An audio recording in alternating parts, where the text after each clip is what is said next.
在走路杠上，大家好，欢迎来自在学藏文。那我们今天要学习的是仓央加措一咕噜，仓央加措一咕噜，仓央加措道歌节选3。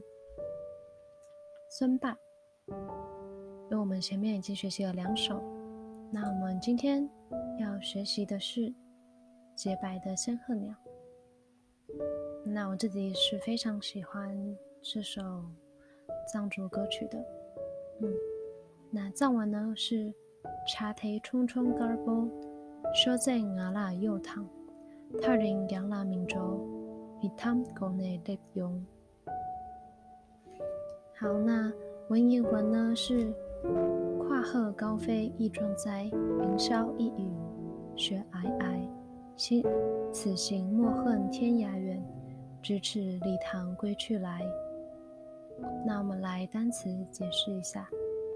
茶呢指的就是鸟嘛，那这里的忒只是一个代词，指的就是这个鸟。那冲冲呢，它就是仙鹤的意思。那 garbo 呢就是白色，所以就是洁白的仙鹤鸟。那第二句修在阿拉右躺，那修呢指的是翅膀的意思，手把翅膀。那 z 呢是技巧技术的意思。那修 z 呢就是飞行的能力或飞行的技巧。呢指的就是我。那这个啦呢也是一个打句语法，它就是强调前面的这个主词我。那右呢指的就是借，那右呢是借进来，有向内的一个意涵。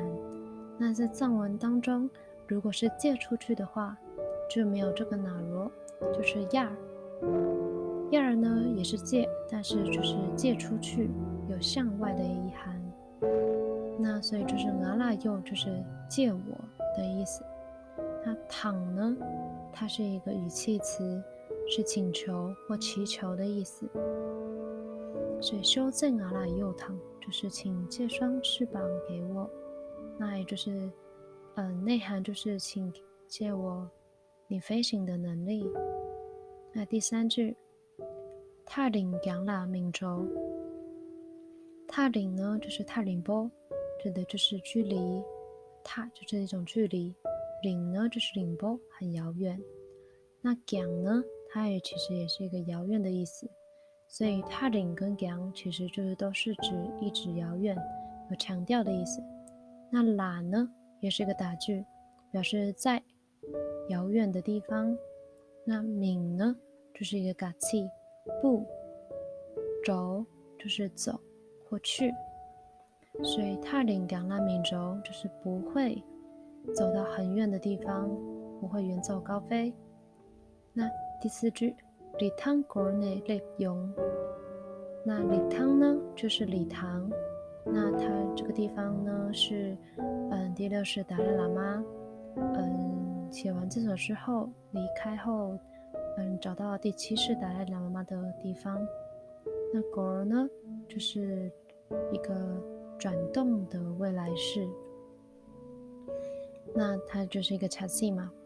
那哪呢它是一个打句，它就是接在我们来看 lab 就是也是一个查西，还有到达的意思。那它会接在2个动词之间的时候呢，就是指这是第一个动作，做完这个动作后再做这个动作和这个动作。那 lab 用呢，因为用单词就是回来，那到达后回来的这是 lab 用的意思。那 corona 类用呢就是转到，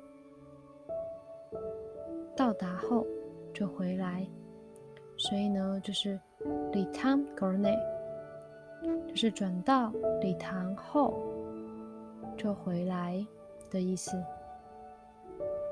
那这首歌这首道歌也非常的很美妙，那大家还可以去听听看它的藏文歌曲。那我很喜欢就是一个小喇嘛所唱的版本，就是连结会放在底下呢，大家可以去练习藏文，非常随机大家。们下期再见。